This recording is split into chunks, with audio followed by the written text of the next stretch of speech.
Welcome, welcome, welcome. This is Mango the Goat. It's another mental liberation moment. And this is the IIP. IIP stands for Involuntary Immigrants Podcast.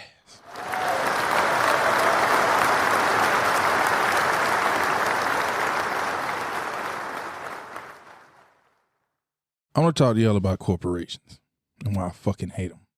Now, some of y'all might work for corporations, and I do appreciate that a lot of niggas get by and do good on, corporate jobs and this and that. But the corporation in general, I fucking hate them.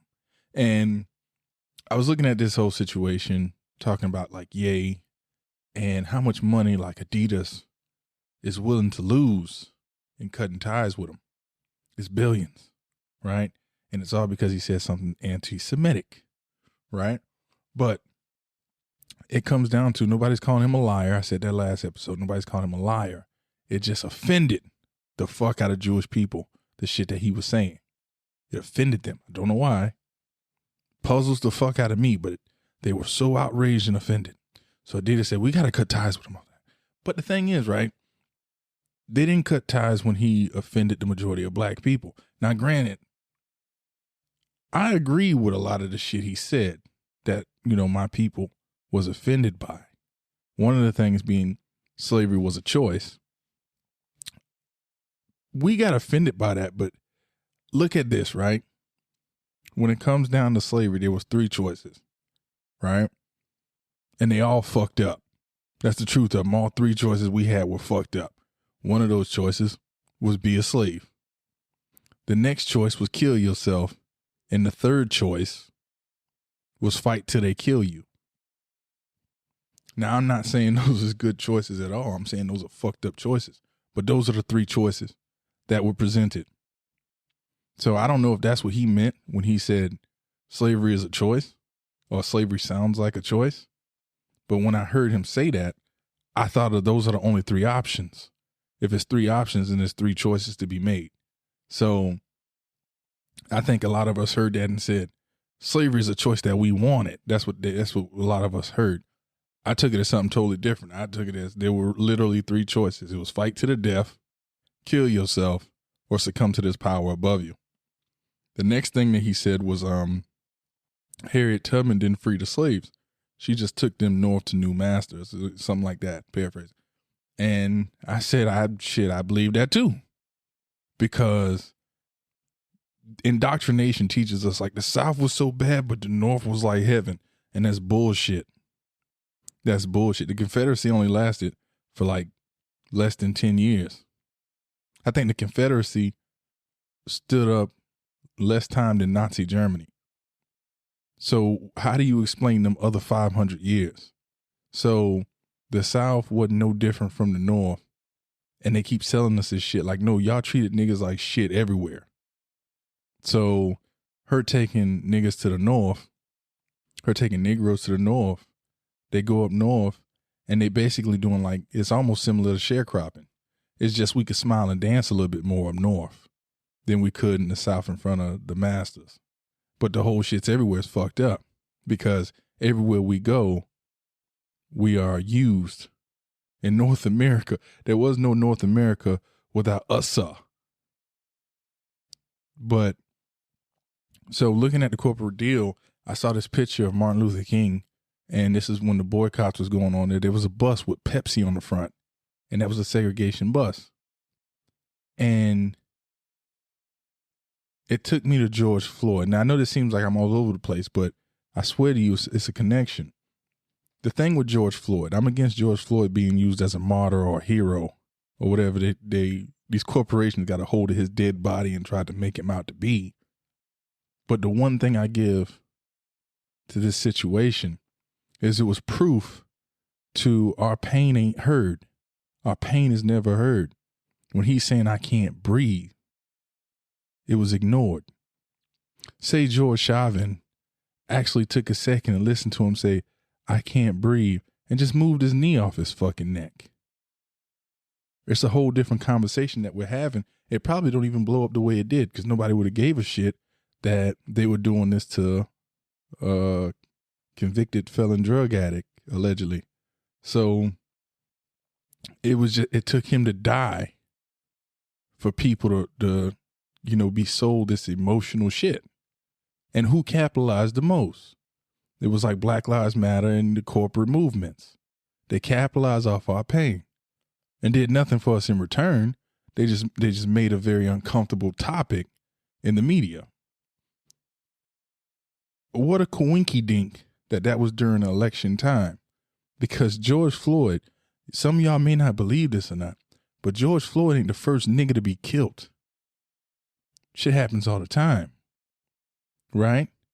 But the thing is, because we grow up with this history that we have here and just the difference in the cultures and our culture being at the bottom, but the most capitalized upon, whenever something happens that is from outside the race, the corporations are now jumping in to sell us that more.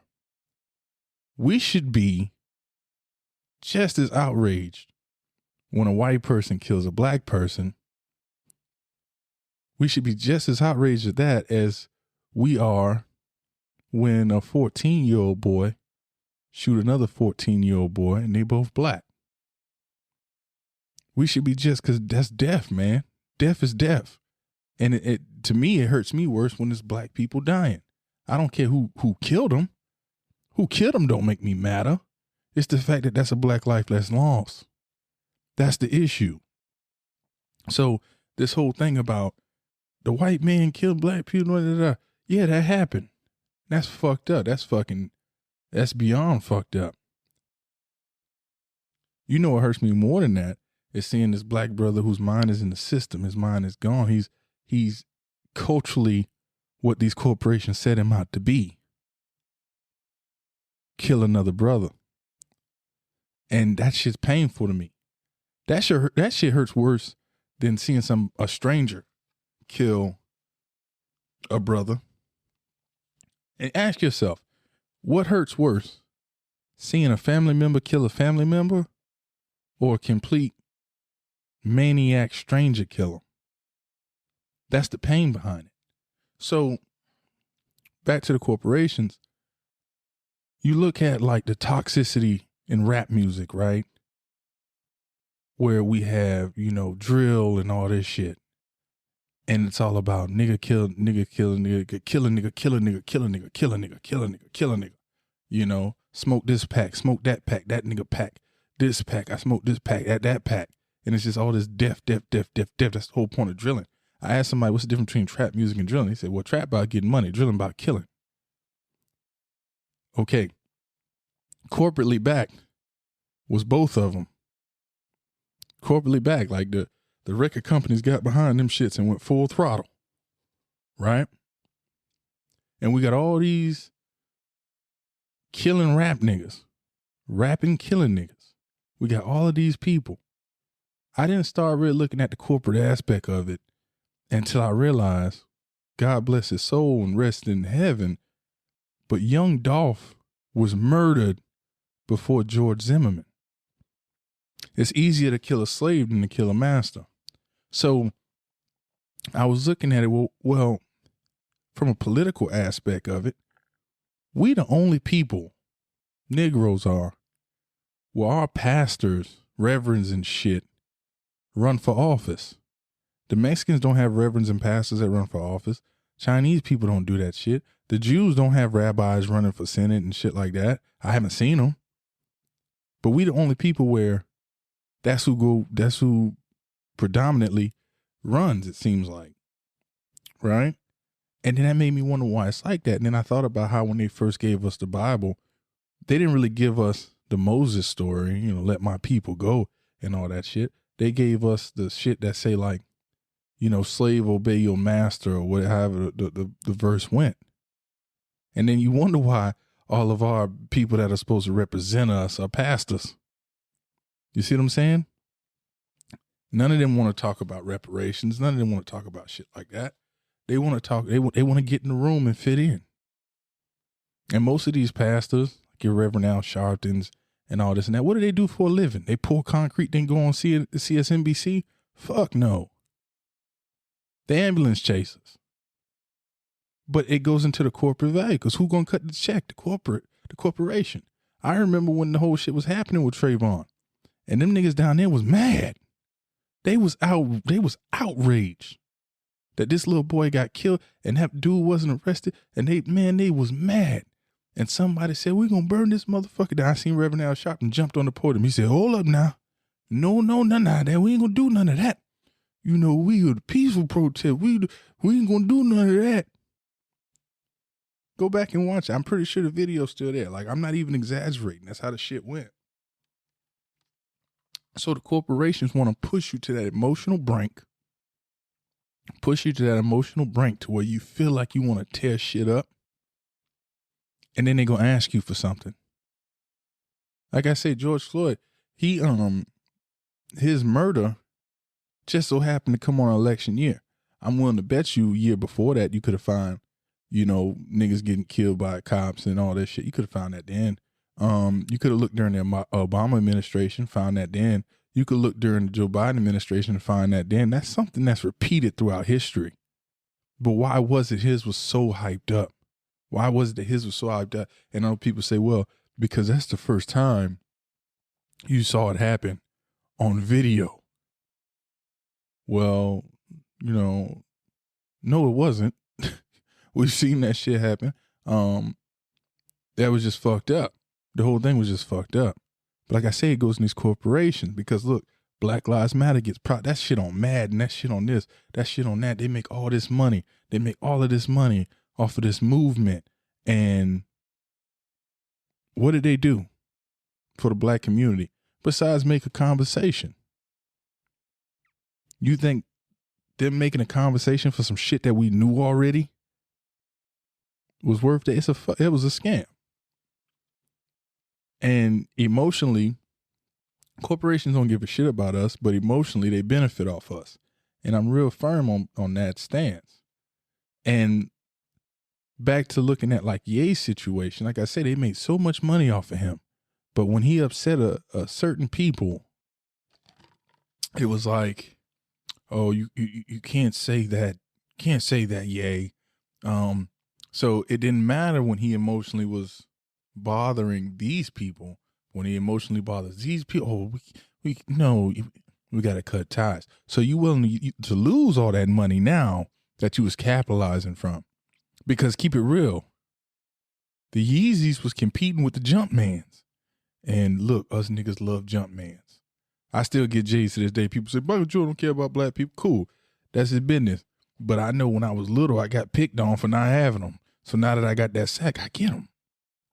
So all of that with the corporation and shit that I'm saying, they capitalize off us. They really do.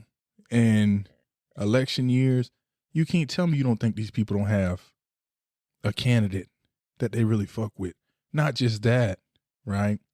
But you got Big Pharma, right? And the biggest one is Big Tech with social media.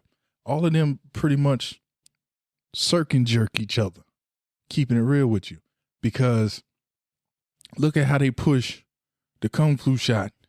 Look at how they push that weird shit that they were trying to stick people with and telling you, oh, stop the spread and all this shit that they was trying to push there, right? And they mostly pushed it through social media. And if you said something where you questioned it, it was a problem on social media.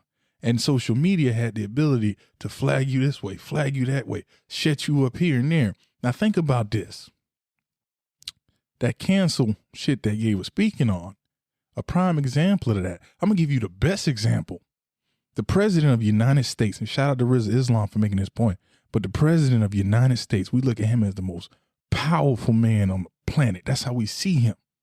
That's why the majority of people only vote for a presidential election. They don't vote for local shit because it's not that important to them. They want to vote for the most important, the most powerful, the biggest nigga on the block. That's what they want to vote for, right? Who's going to be in charge of all of this shit? Why vote locally when I could vote for the person in charge of everything? That's how people think, right? The issue with what I'm saying to y'all about the power that these corporations, social media, and all these shits have, being corporation in itself, they had the ability, Jan 6, to shut the president the fuck up. the president of the United States of America? For so many years, black people thought the president was trying to fucking murder them, or the president was trying to do this. I'm not just talking about one, but all of them. That's the mindset that the man. But it was something more powerful than the man that was able to shut the man down at the click of a button. And now he can't speak to the people in the newfound way that we use to communicate. This is all the power that's happening through there. And, you know, to get back on the MLK, when February come around, you have them, you know, pandering to us, just like they party do, pandering, you know, emotional shit to us. We shall overcome. We got to stop singing we shall overcome and start singing old freedom. And some of y'all don't know old freedom. That bitch say, and before I be a slave, I'll be buried in my grave and go home to my Lord and be free. Speaking of the I Have a Dream shit, listen to this real quick. This from Dr. King himself.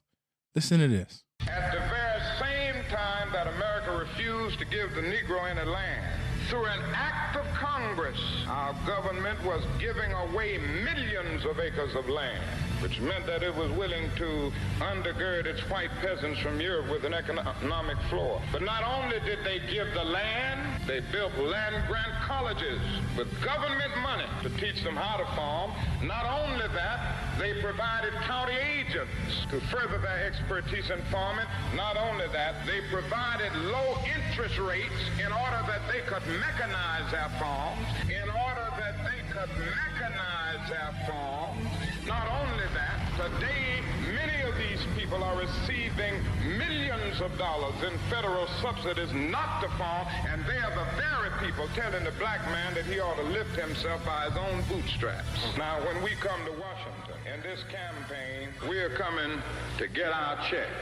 Bitch, are you for real? That bitch sound a whole lot different than the I Have a Dream one they indoctrinate you with, don't it? Thanks for listening. To reclaim the American dream and reaffirm that fundamental truth that out of many we are one. You hear that line? Line's for you. Don't make me laugh. We're one people. It's a myth created by Thomas Jefferson. Oh, now you're gonna have a go at Jefferson, huh? My friend, Jefferson's an American saint because he wrote the words, all men are created equal. Words he clearly didn't believe since he allowed his own children to live in slavery. He was a rich wine snob who was sick of paying taxes to the Brits. So yeah, he wrote some lovely words and aroused the rabble, and they went out and died for those words, while he sat back and drank his wine and fucked his slave girl. This guy wants to tell me we're living in a community. Don't make me laugh. I'm living in America, and in America you're on your own. America's not a country. It's just a business. Now fucking pay me. Involuntary.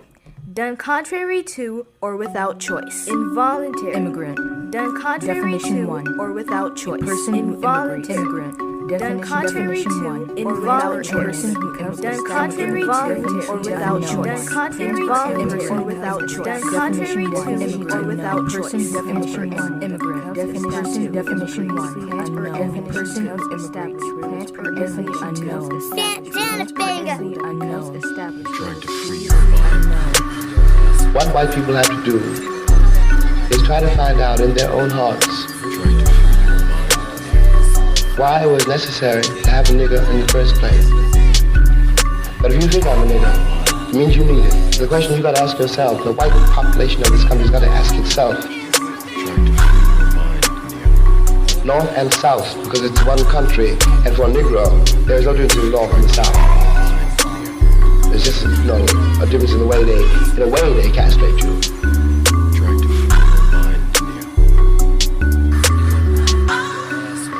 Who taught you to hate yourself? Involuntary.